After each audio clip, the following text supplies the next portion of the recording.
So 5, 4, 3, 2, 1.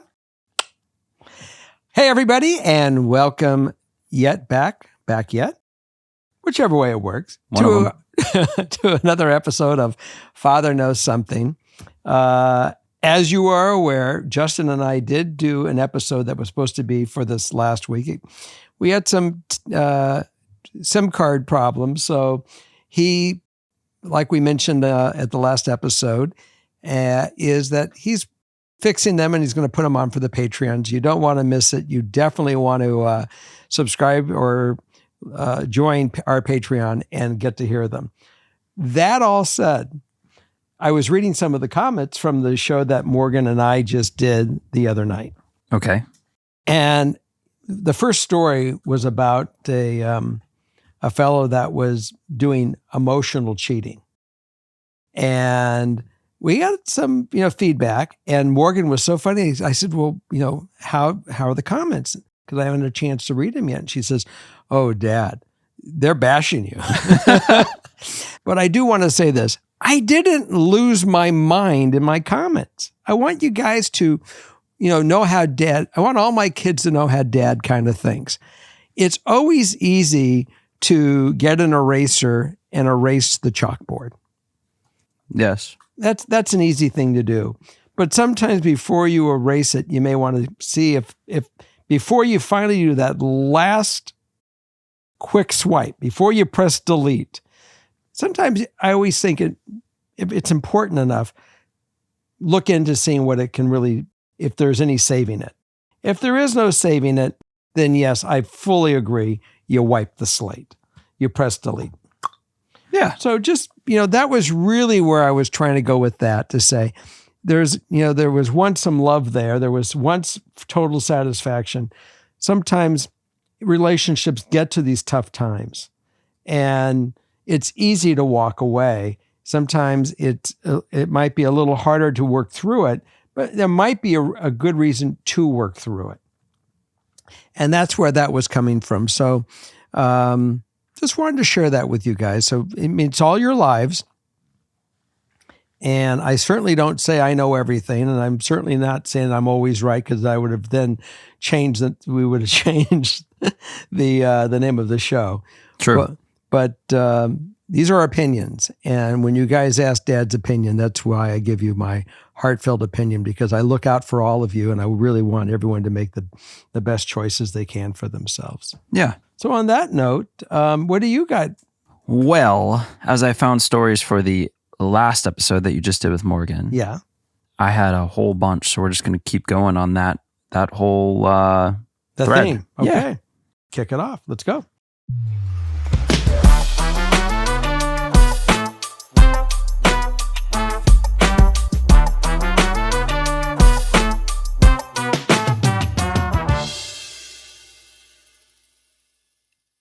All right, number one. Hello, all. First off, thank you in advance for any and all insight you give me.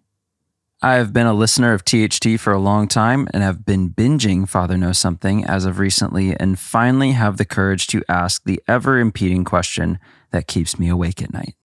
Please do. Is it truly time to leave my fiancé? First, some background. I am 21, female, and my partner, I'll call him A, is 29, male. We started dating the summer before I turned 19 after meeting at work. It was definitely a whirlwind relationship, as we started dating after only 2 weeks of knowing each other. We moved in together after another 2 weeks of me already staying at his place. He lived with his sister and her family, and I just moved into his room with him. He asked if I wanted to marry him after a fun-filled night celebrating our birthdays. We are a day and 7 years apart. Without a ring, as a very spontaneous act of his feeling right then. I feel the reason we fell so hard and so quick is because we're almost twin souls. We both lost a parent at age 3, have lots of baggage, both personal and familial, and struggle with personal traumas that over the last 4 years we have slowly been healing from. Now to the present and the real issues. We had a daughter together in late December 2021. She is almost a year and a half old. Before her, we both struggled with cleanliness and keeping up with the normal adult responsibilities. i.e. keeping our space clean, washing our clothes before there were no clean ones left, cooking and eating instead of always eating fast food. But when we found out I was pregnant at the 3 months gestation, it was a light switch moment for me. I started growing mentally to match the growth of our baby. Fast forward a year and our baby is 3 months old. She was and still is the light of my life and the purpose of my life. But it doesn't feel like A feels the same sometimes. I was a stay-at-home mom for the first 9 months of her life, and it felt like I was doing everything on my own. As if the fact that I didn't add any money to our accounts meant that I was solely responsible for everything in the home. I had multiple conversations with A from that point to now, asking for more help and telling him what I need from him, like a CD being stuck on repeat for the last year and a half. In October last year, we moved from Texas to Nevada for a better opportunity as I was having issues finding a job, especially one that would accommodate the schedule needed so we didn't have to pay for childcare. I had my grandma and her wife that are both retired and offered to babysit when needed so I could get a job. But A has no family out here and has to rely on my grandma and me for any familial support as his family back home is pretty disconnected. The first month we were here, his habits really slipped right back into his old habits. Not cleaning up, being disconnected from his daughter, and just working and sleeping most days. I haven't slept in the same room as him for 2 or more months at this point. It's been so long I can't really tell how much time has passed. And we barely have sex or intimate relations in almost any way. 2 times in the last 2 months. And I am constantly angry or upset, and I feel like I'm spiraling some days. And before you ask, yes, we have had multiple conversations with me telling him where I need more and why, and also pointing out that I have fulfilled all the things he has asked of me in a previous convo. The last convo we had about it, I told him that I was tired of coming back to square one to ask him to help out with the same things over and over again. That I didn't want to have to keep asking him to do the same thing without getting any improvement from him.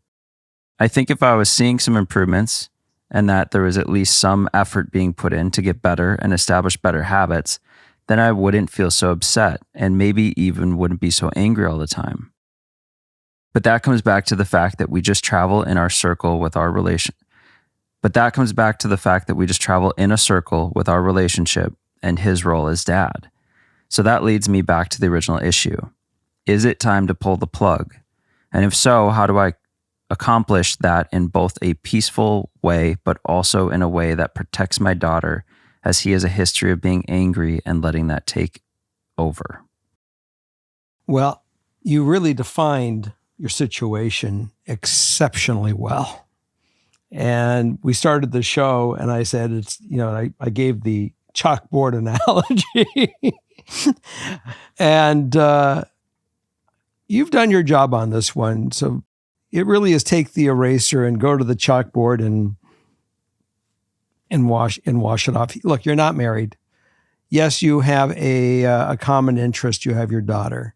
And if he wants to be a dad, he's welcome to partake and join in to be a dad. And if he doesn't want to, I think you've already shown you're prepared to be a mom and a sole practitioner, because you're really doing it by yourself now anyways. Plus you're stuck in his mess, probably trying to have to clean up his mess because you grew up and he has yet to grow up. And he is old enough to have grown up at this point. I was questioning when I heard how young you were and how fast you fell in the relationship. And, you hadn't had enough time really to explore that what's really out there when I first started hearing the read. But you've done everything, I really think, right on the money. Yeah. So I would say at this point in time, when you say, look, this isn't working out. It may be working for you, but it's not working for me. So why don't we split up? I know that we have to be, not angry with one another. We just have to move forward in our lives because it's pretty obvious that you have other interests and not to be this family unit. Yeah.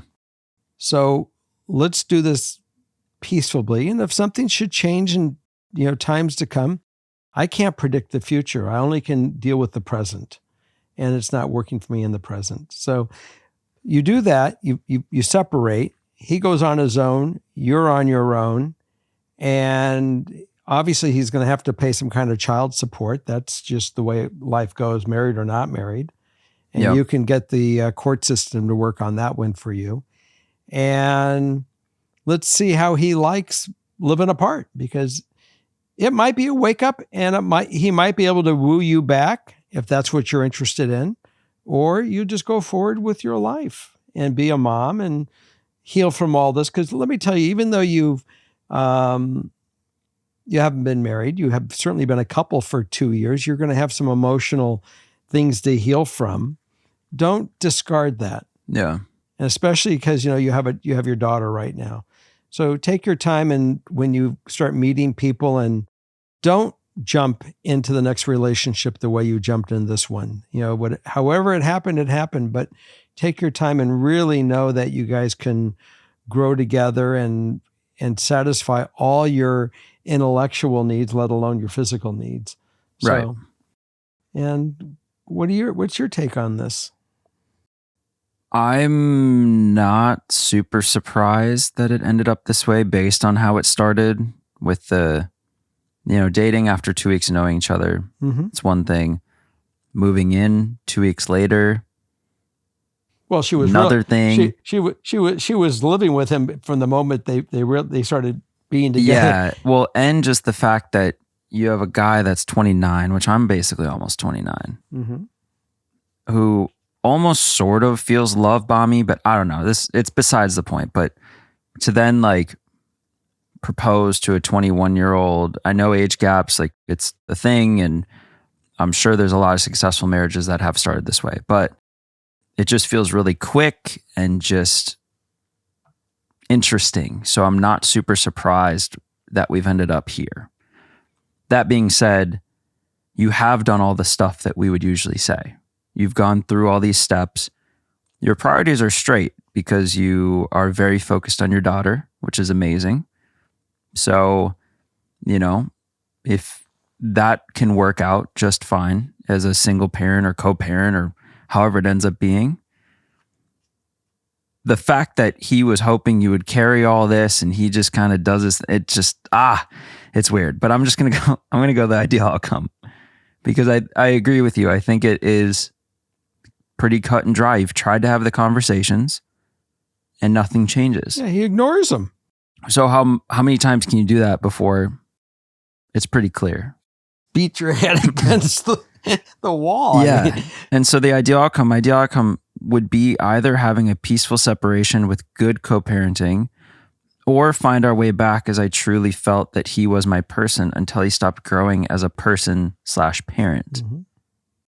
So just like you said, sometimes maybe it comes around, but we can't count on that. So let's focus on the first outcome of a peaceful separation and good co-parenting, which you definitely have the tools for. You're going to handle this great. The unknown is how he will respond. So I guess that's really the unknown, but I think as much as you can have a focus on maybe not going into it saying, we have to make this work, we have to figure this out, it's better to have the goal in mind to separate peacefully and then work on the co-parenting.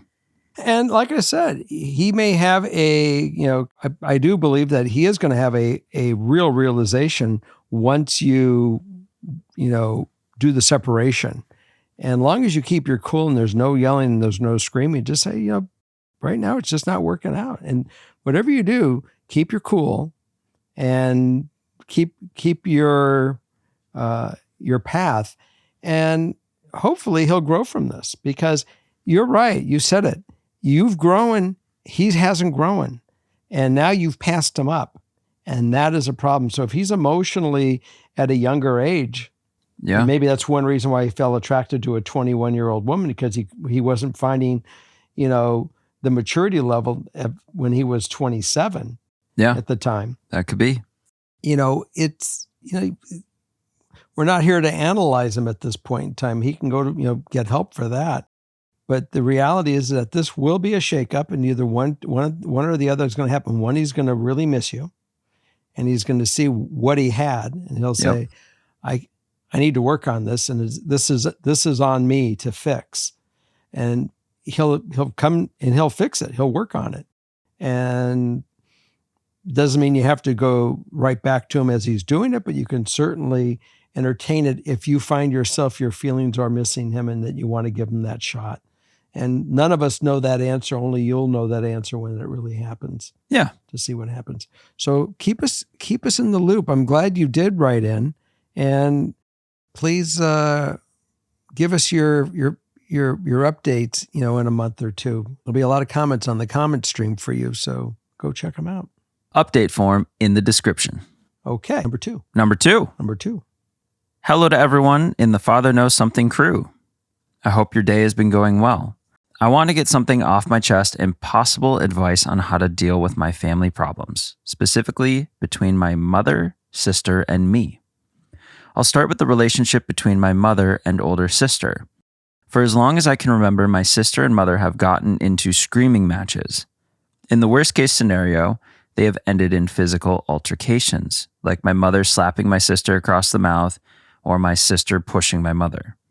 These altercations can be caused by minor things, such as the milk being left out. But in recent years, they've been about my sister's room. She is a chronic hoarder. Her room is filled to the brim with bags, notebooks, books, and more. It is hard to navigate her room to the point that she has been sleeping on the floor in severe cases. This has been going on for around a decade, a continuous cycle of my mother getting angry about my sister's lack of organization, and my sister screaming back at her saying that she'll clean it soon. Soon has lasted a decade at this point. They've gone public with the fights, even so far as my sister screaming at my mother at a restaurant on Mother's Day recently because my mother joked about her paying for the bill. It's both embarrassing and harrowing to see everyone looking at us after my sister storms out of the restaurant. The relationship between my mother and me is rocky too. She has been especially strict on me with seeing how both of my siblings came out. I won't go too in depth about my brother as he isn't a part of this, but he has dropped out of college for a year to earn money. She has been restricting me socially, not allowing me to go out with friends, punishing me for having any source of social media, and more.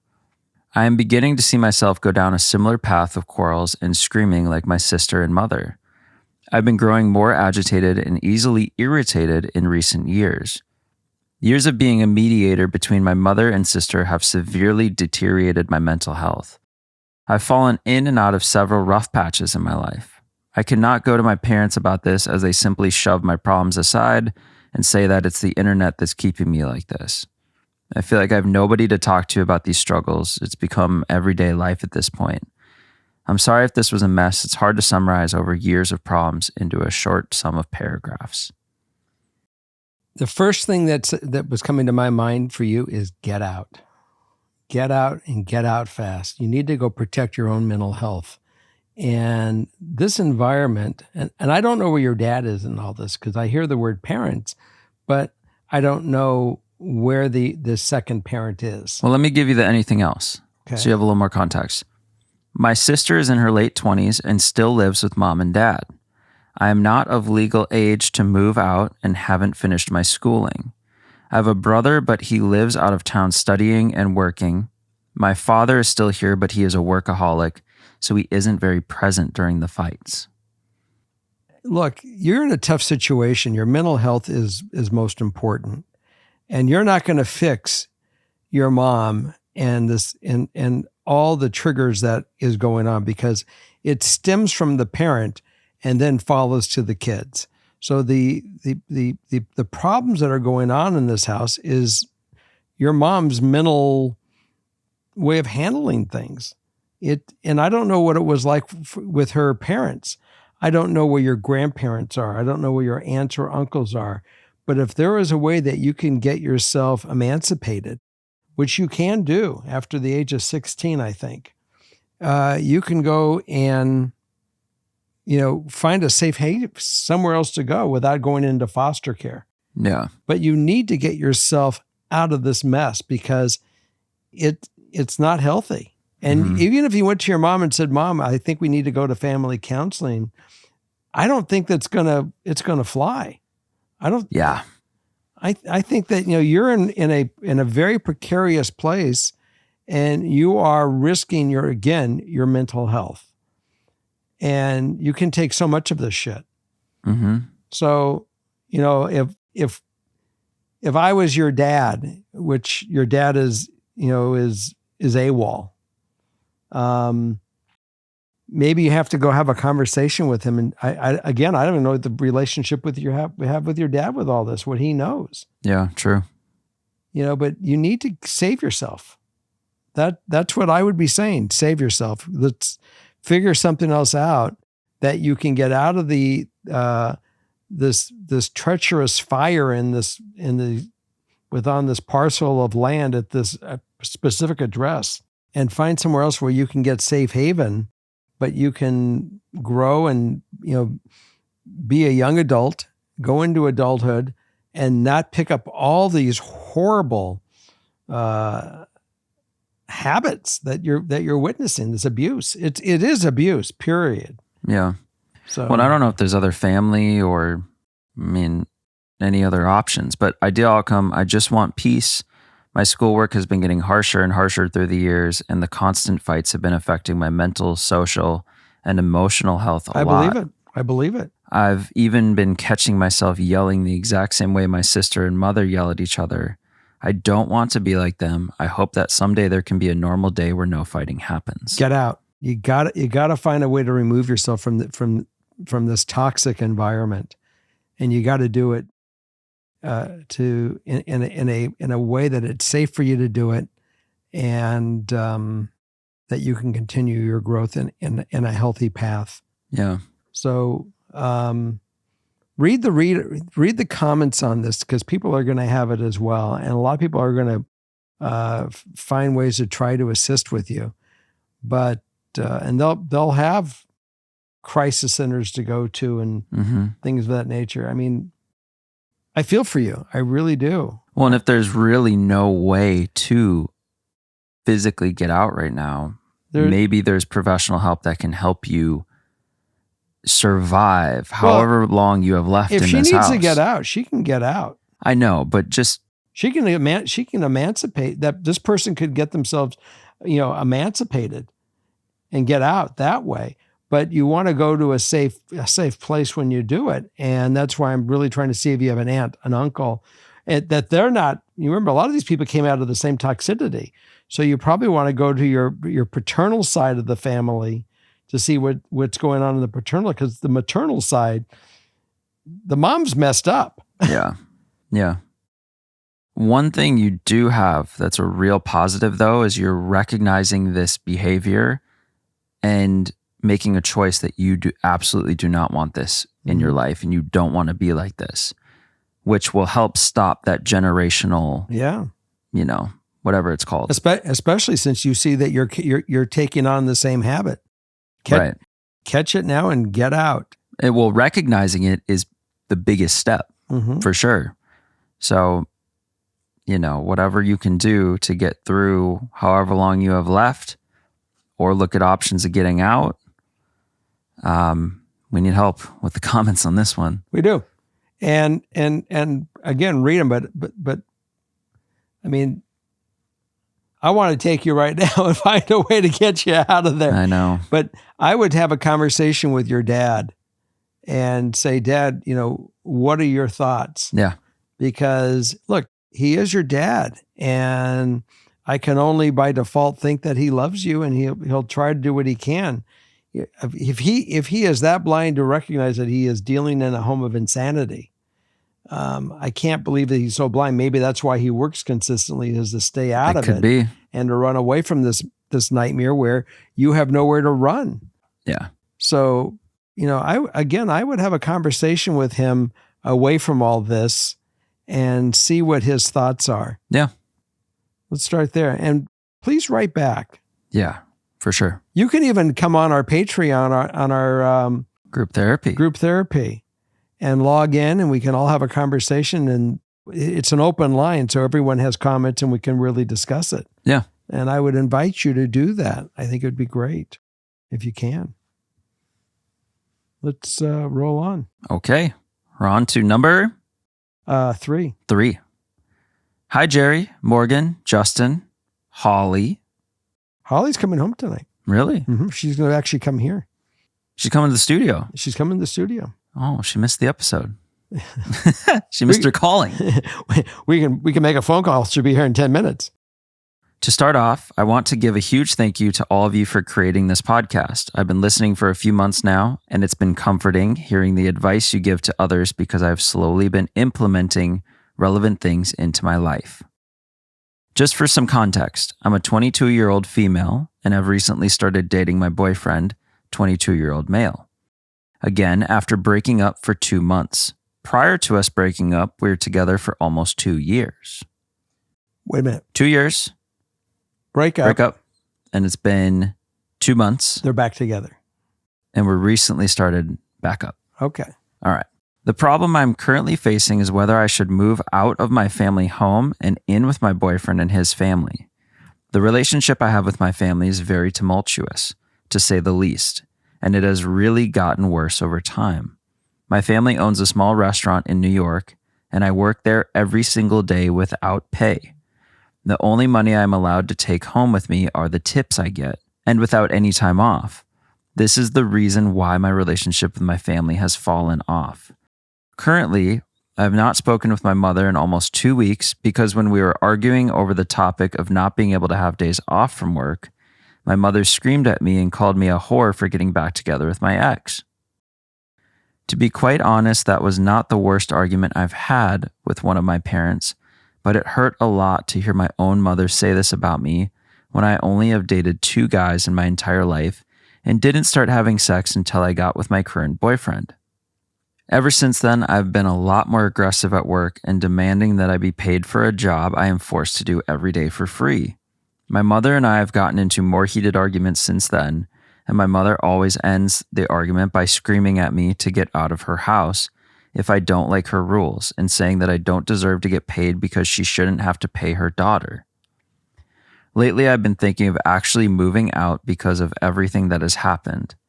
I told my boyfriend everything that happened, and he told me that I was welcome to move in with him and his family. This was also said by his mother. I'm really considering moving in with him because I have a great relationship with his family, and I don't think I can bear another few months living in my current household. As much as I want to make this decision, I am so scared to leave.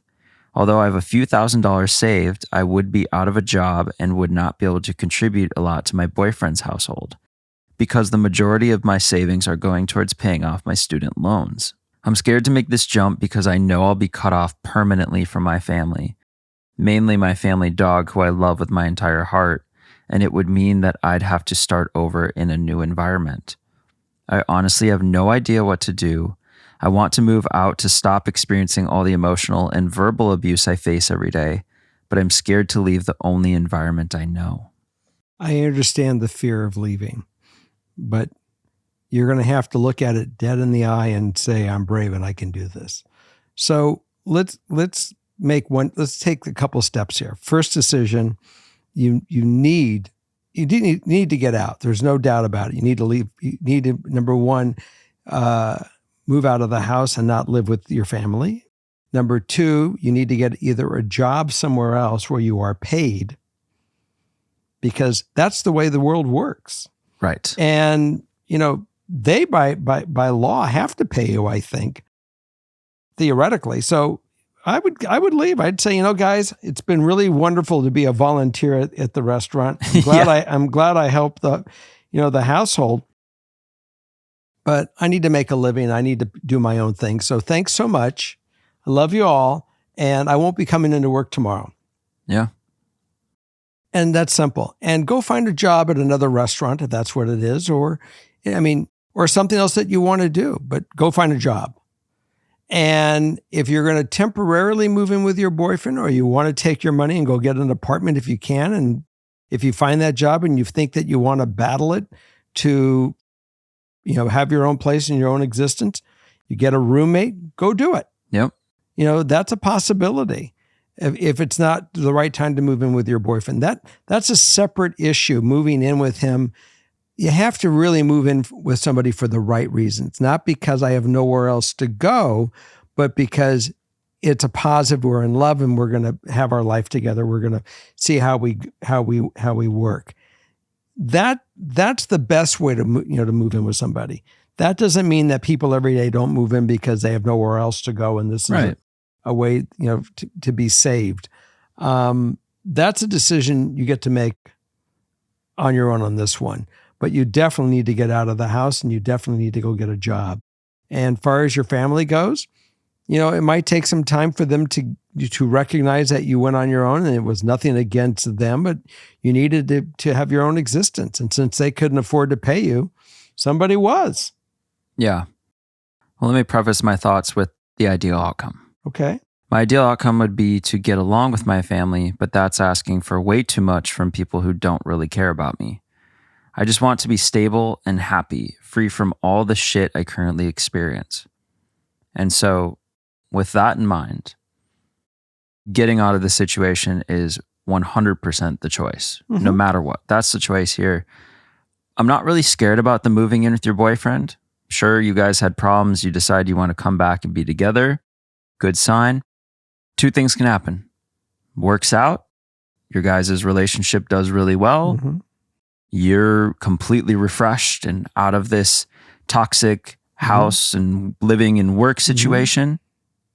And, worst thing that can happen once you move out is that things don't work out with him.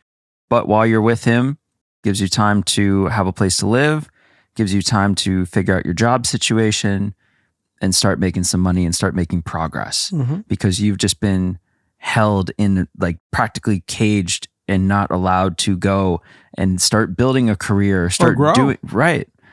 So that, I think it's a great opportunity either way. Obviously up to you.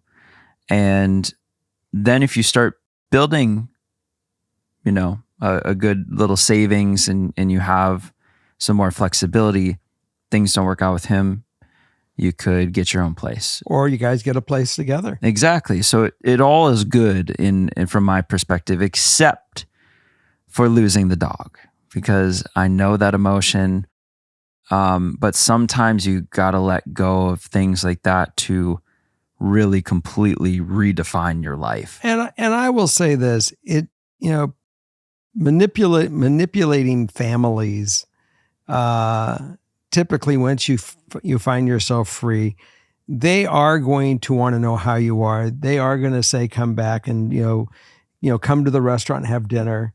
They're going to want to see you. They're not going to cast you. I can't guarantee this, but I'm only thinking about, families that I know that have done similar things.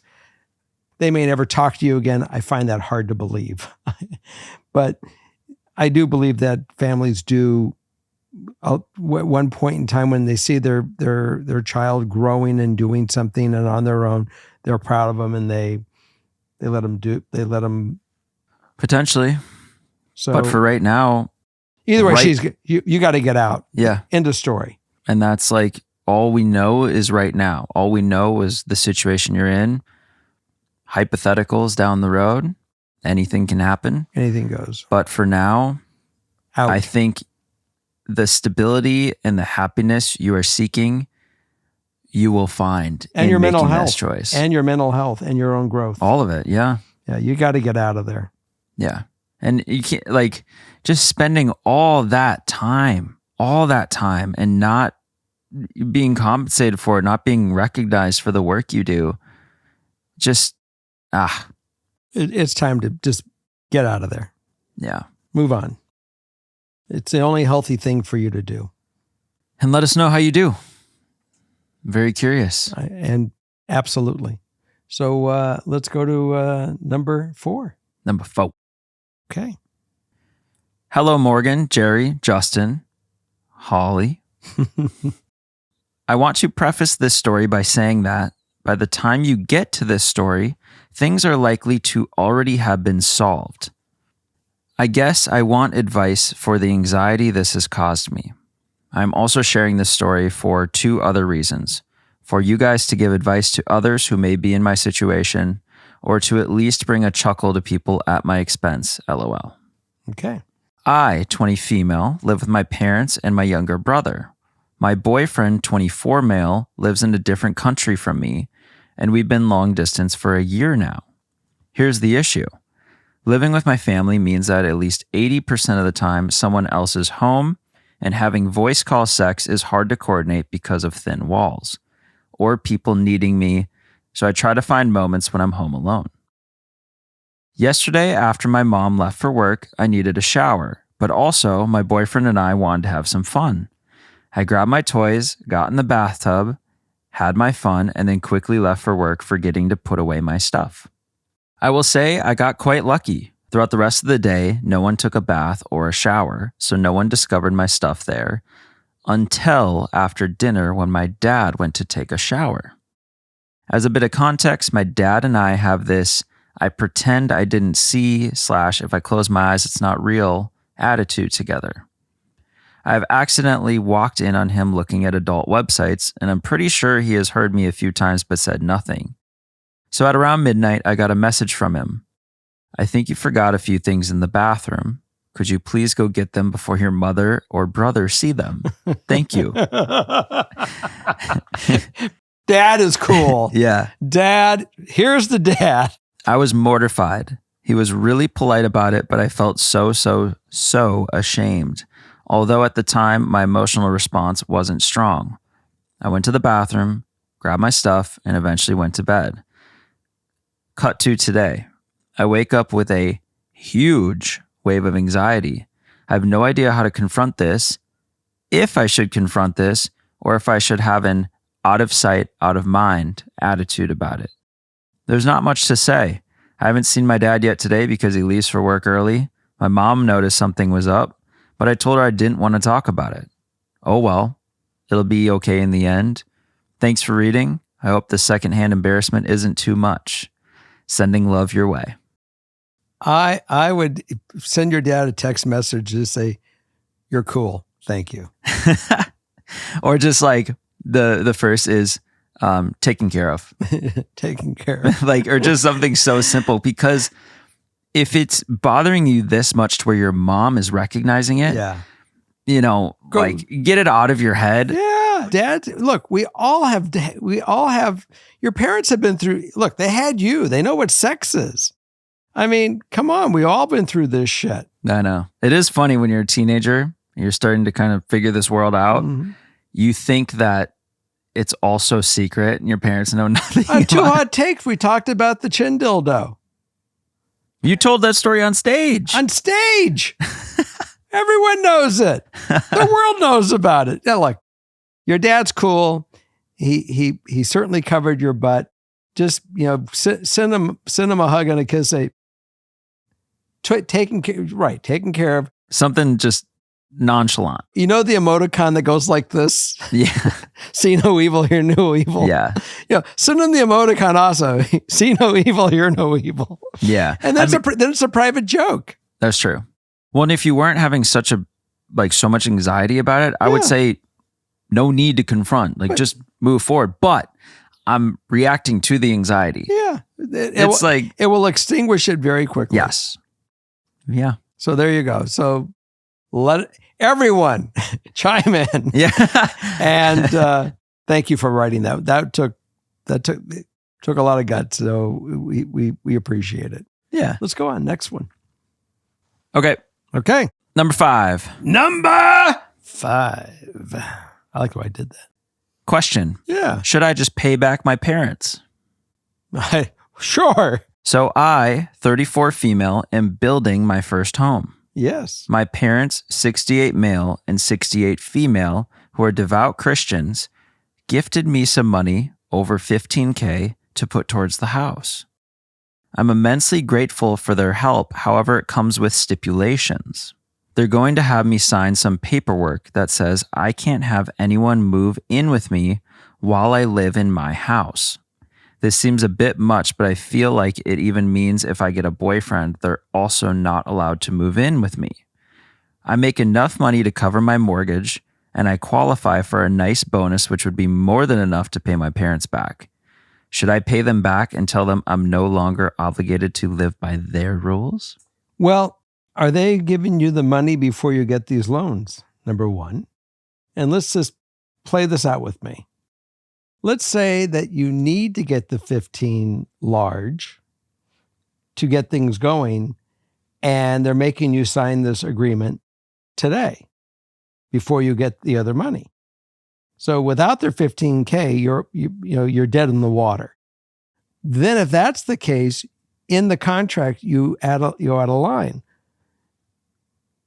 If this loan is given as a loan, that is a forgivable loan, meaning they don't have to pay it back, and I have to live by these stipulations, I'm willing to do that, but if I pay back the loan, it wipes out all stipulations. Okay, fair, fine, but is this even like a legal? Can you even write a contract that does this? You can do conditions on. I imagine you can do conditions on a loan. How are they going to enforce it? What are they going to do? They have the right to foreclose on you, I guess, or ask for payment. I don't know. I mean, it's the dumbest thing in the world. It's the weirdest thing I've ever heard. Yeah, my answer is if they're giving you a conditional loan, a conditional forgivable loan, then you got to write something in there that if you pay them back, it disregards the agreement. I'm surprised you're not saying, run, don't do this at all costs. Take your bonus, pay them back, and do not have any stipulation. This is weird. Remember, they went into this deal with an agreement. She's signing an agreement, so she's got to put a clause in there to get herself out of the agreement, and she can do that. They're basically paying her to live by their values. You see that, right? Oh, That's see what happening. It is. She can also say, screw you, I'm not doing it. And take the money? Well, no, not take the money. Right. I would just distance. But if she needs the 15 grand to go pull it off, what does she do? Just wait? She owned that? I don't know where she is in this thing. I mean, you don't give money with a condition. You don't give money to your kids under a condition. Either you give it to them or you don't. And apparently they have a condition. I got some more stuff for you here. Go ahead. Additional info. I'm bipolar. I live by myself. I'm single. My parents also don't want me to get a dog, as I have 2 cats at this time. She can do whatever she wants. It's her house. Ideal outcome that my parents let me pay them back. Let you pay them back. I get my dog, and eventually, if I get a boyfriend, that I can live with them if I want. So basically, accepting their money, she can't have anyone move in, and she can't get a dog that she wants. Dumbest thing I've heard. So you're being paid to be controlled. I'm with you. Even though you don't need the money. If she doesn't need the money, don't take the money. Go back to the beginning. Does she need? Yeah, but does she need the 15 grand to get to do that? She's gonna be fine without it. Then don't take it. It's just when a family member says, "Hey, I'm very excited that you're getting your own house and you're building your own place. I would love to give you this as a gift." My answer is, if she doesn't need them, well, of course, in this situation, decline it. Yeah, and she can certainly say, "Mom, Dad, I appreciate that you want to control my life, but that's not the way that this isn't happening. If you want to give me the money to help me with my home and to help me buy furniture and to do the things that it's supposed to be for you want to gift me, great. If you're going to do it with condition, I don't want it. Right. This is easy. Now, if she needs the money, then she would have to write something in under, because since they want to write this contract, you write yourself a paragraph out of it. Who even came up with this idea? Her parents. How? I don't know. We weren't there. I don't know. I don't know what to say. Look, you know me. You give money, you give it with the piss on it rule. End of story. Can we refresh the piss on it rule with our friends here? Oh, absolutely. Been a while since you've described it. The piss on it rule? Yeah. The piss on it rule, if somebody gives you something, you can do the piss on it rule means you can even piss on it. You don't need, you can give it away, you can donate it, you can do whatever you want. It is yours to keep and yours to manage, yours to do. And they just smile and say, here you go, and enjoy. Right. So you say, thank you very much. There's no strings attached. They can't, no take backs, no control, none of that stuff. It's a gift. Yes. I mean, some actions would be very disrespectful, but it comes with the piss on a rule. Right. So it's the rule for the giver. It is the rule for the giver makes the rule and they live with it. And the receiver can enjoy it, or they can go to their local pawn shop if they want to and hawk it. It's theirs. It's their property now. It's over. Yeah. So thank you very much for the gift, and I can't wait to enjoy it. And if I find that it doesn't work for me in a week or a day or an hour, if I get rid of it, you can't say a thing about it.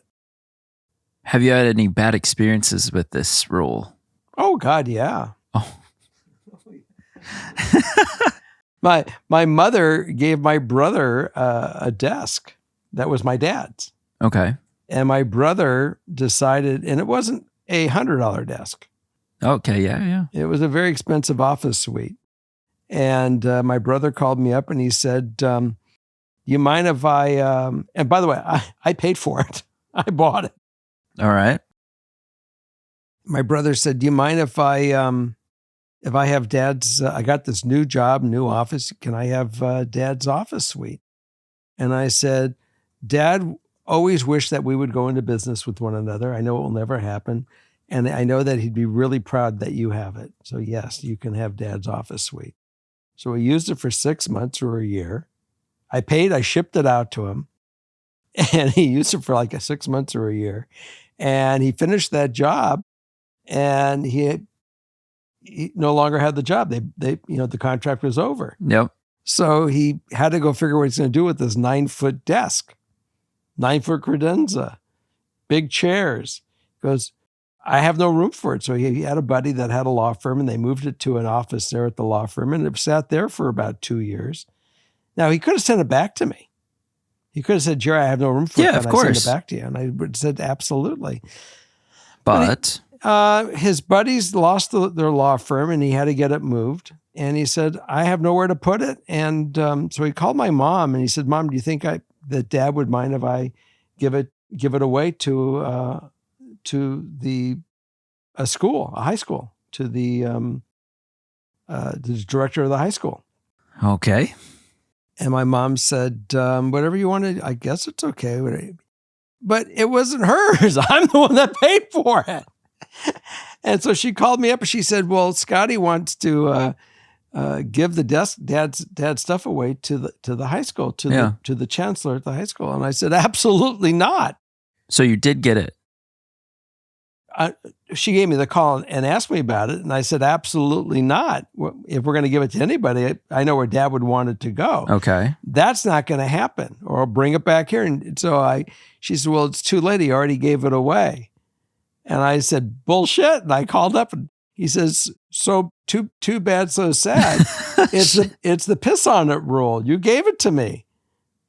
And I said, I did give it to you, but I didn't give it to you with a piss on it rule. I mean, that's Dad. And so it really became a sore spot for a while. Really? Oh, it was horrible. Until finally I had to punk him and, make him cry about, it did go to the chancellor. It's still there. Oh, that's good. But at the end of the day, okay, too bad.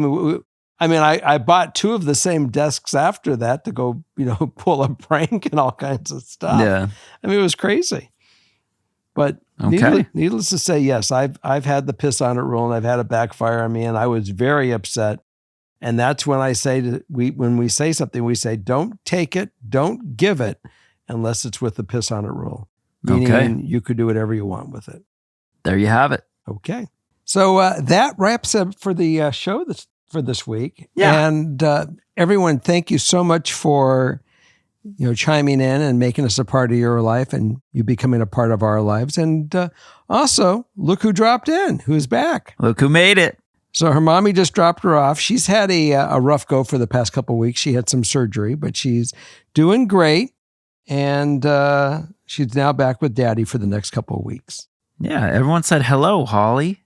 They did. So now you get to say, Bach, you want to do a little wave? Hello. But anyway, so she's doing great, everybody. And she's now about 15 years on this earth, in that 15th year. And she had a little hip surgery, but she's doing good. Are you doing good? Yeah. So we'll see you next week.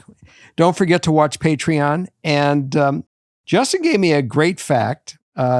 We are now over the balance beam of having more subscribers than just viewers. So 51% are you're all subscribers now of our watchers, and 49% are still out there repeat viewing, coming, visiting with it, which I think is great. You're part of the family. But if you just subscribe, press the subscribe button, or if you may have to do an extra little effort by just, subscribing to YouTube, becoming a YouTube. Well, that's all it is. That's what it is. So subscribe and join us and get the numbers up. Remember, the goal this year is 100,000. And right now we're at 2,750. And it means we have another 25,000 of you out there that are watching, but are not pressing the button. So please, please press the button. It really helps us out. And we all say good night.